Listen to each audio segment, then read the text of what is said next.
Welcome back. If you've just joined us, you're watching the news at 10 on Channels Television, coming to you live from Lagos and Abuja. A reminder of our top stories. Drama in Edo House of Assembly as 8 lawmakers attempt to suspend Speaker and 15 others. Nigeria and Pakistan agree to collaborate in the war against terror. Patients grapple with decaying infrastructure at the Lagos University Teaching Hospital. And Iraq's Prime Minister wants Parliament to declare a state of emergency after militants took over major cities in the country.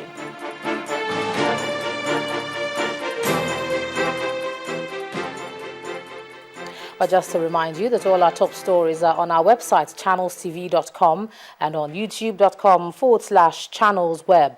To get us on the move, do visit m.channelstv.com to view us live on your mobile device.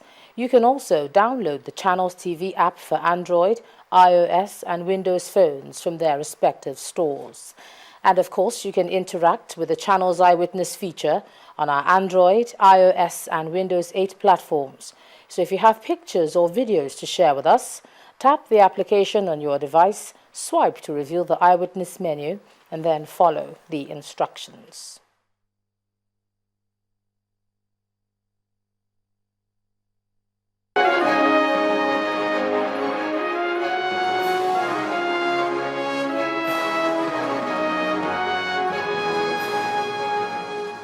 Well, campaigners calling for the release of the Chibok girls have frowned on the non-deployment of security personnel as advised by the Inspector General of Police for all protesting groups in the country. They say in spite of writing a formal letter to the police boss a week ago, nothing's been done to ensure adequate security at the venue of their protest. It's important for us to take this to another level because we've written a letter. It's 1 week. It's going to it's 1 week tomorrow, and they've not responded. We should note that within their statement they had issued that we need to notify the police and seek guidance and seek protection. 1 week later, we've written no response. We asked for a meeting, no protection. So this is something that we should deliberate upon. For me, I don't know the next line of action, but I call on to us to think through what should we do. We've asked them for protection, they haven't given. They've said that if we're doing anything like this, you seek for protection. So what is our next line of action in view of the security environment that we exist, in view of all the challenges that we see pertaining to security?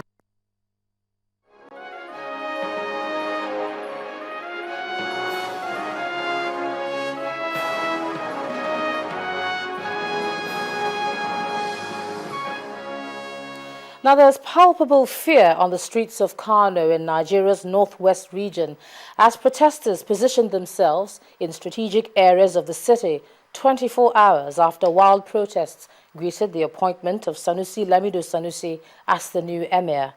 However, the youth did not vandalize vehicles or damage property today, owing to huge security presence around the town.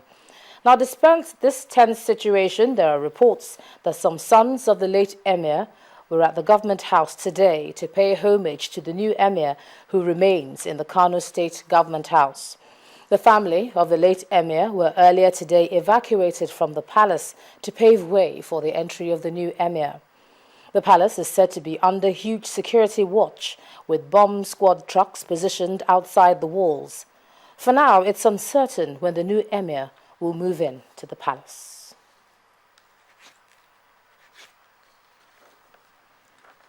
From that story, move on to Abuja. Here's Linda Akigbe. Hey, Linda. Thank you, Joman. We are welcome to the state's capital. The former head of state, retired General Abdulsalam Abubakar, has challenged governments at all levels to embark on projects and programs that would have positive impact on the lives of the people. The retired general said this at the commissioning of the remodeled Ilorin General Hospital in Kwara State, where he also urged Nigerians to unite in tackling the current challenges facing the country. On his part, the state governor, Abdul Fattah Ahmed, pledged his government's commitment to solving the infrastructural challenges in his state. With the opening of this hospital, the expansion of our globally applauded community health insurance scheme, the establishment of the fourth-rate medical diagnostic center, and the continuous enhancement of our primary health care system across the state. I make bold to state that the dream of a functional quality health system is currently a reality here in Kwara State. Furthermore, our innovative community health insurance scheme has provided 80,000 individuals and families access to year-round quality health care for a token premium of 500 naira. While congratulating the beneficiaries of this modern edifice on the joy of today, I urge you all to make the best use of the facilities through effective patronage to meet your health needs. I will urge you to take the ownership of this hospital, safeguard it, maintain it, and put it to the best use. It is only in doing so that you can justify the government's huge investment in the scheme. In closing, let me call government and at all levels to continue to implement programs and projects that will elevate our people and provide them with sustainable standards of living. The federal government says it remains committed to providing sufficient energy to boost growth in Nigeria. The Minister of State for Power, Mr. Mohammed Wakil, told the United Nations Sustainability Energy for All initiative today that the country is making steady efforts to develop the power sector. Flaunting Nigeria's records in the field of sustainable energy, the minister said Nigeria's recent accomplishment in this regard includes the development of national policy on renewable energy and energy efficiency, national rural electrification strategy, and implementation plan launched by President Goodluck Jonathan. The minister reaffirmed that Nigeria is collaborating with the United Nations in ensuring the full realization of a nation's power dreams.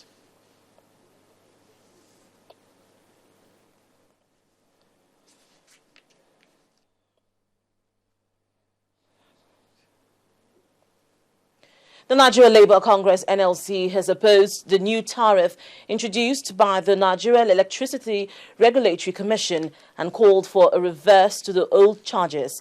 The NLC President Abdul Wahid Omar, who held a meeting with officials of the Electricity Commission, said Nigerians have been exploited and impoverished daily by incessant tariff hike despite poor power supply. The Labour leadership urged the NEC to come out with an acceptable solution in the interests of the ordinary Nigerian. This debate did not come as a surprise at a meeting between the Labour leadership and officials of the Nigerian Electricity Regulatory Commission. The recent increase in electricity tariff without commensurate availability of power is at the heart of the argument. In spite of this, as the regulators admitted, the nation has experienced a shortfall in target from the straggling 4,000 megawatts to about 3,400. In the U.S., gas is costing lower than before. There's sheer gas abundance. Coal, by the way, is produced in Nigeria. But when Zuma Energy, who has the concession of most of the coal, he will be selling it at international price. The Labour activists, who were grossly unsatisfied with the explanations, said the meeting scheduled after the increase is simply an abortion before pregnancy. In his calculation, President of the Nigerian Labour Congress described the entire power arrangement as terribly exploitative. You have a reduction in generation, which means a reduction in provision. Then you now have to increase the tariff. I think that serves as a very serious incentive to the business people at the expense of the consumers. Now in Nigeria, you don't have base power. There's nothing, there's no hope. Assuming the private sector fails today, there's nothing to fall back on. That's a good point. We couldn't even have 4,000 megawatts. And what we did was transfer basic 4,000 megawatts. We can't manage it to the private sector. In reaction, the NERC vice chairman expressed his distaste over the accusations. All the noise that you are showing you are saying you are talking on behalf of consumers, at the end of the day, we'll spend all this time, we'll come back here in 5-10 years, and then the problem is not solved.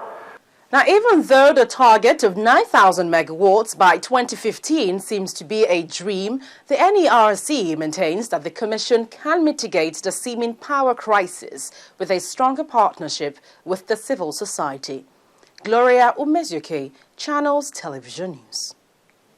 The revitalization of the Ajaokuta Steel Company by the federal government has been cited as a major step in the Industrial Revolution drive, which was launched in February this year. The Ministers of Mines and Steel, Mr. Musa Sada, and Trade, Industry and Investment, Dr. Olusegun Aganga, who toured the facility to assess the ongoing work, say the project will make the expected economic impact in the country when completed. 31 years after establishment, efforts to resuscitate the operation of Ajaokuta Steel Company by the federal government has increased. The latest, which is done in collaboration with the private sector, has brought the Ministers of Mines and Steel, Mr. Musa Sada, and his counterpart in the Trade, Industry and Investment Ministry, Dr. Olusegun Aganga, to the site of the project in Kogi State. They are briefed on the work done so far. Generates a lot of temperature. This white pipe you are seeing brings in air at 1,200 degrees centigrade. And it is just to help the production process and then reduce the production cost because coke is very expensive. After the tour, the dignitaries are even more convinced that the Ajaokuta Steel Company is a worthwhile project. What you hear from outside is that the tools here, the equipment here, everything here is obsolete. It's not true. You've seen that. It's a waste of money. No, it isn't. In fact, it's a great asset for the country, and we must do everything to get it right. I've been here several times, and every time I come here, I see the plant coming alive one step at a time. The federal government is targeting the production of 3 million tons of steel by 2015 at the completion of the 4 rolling mills of the project.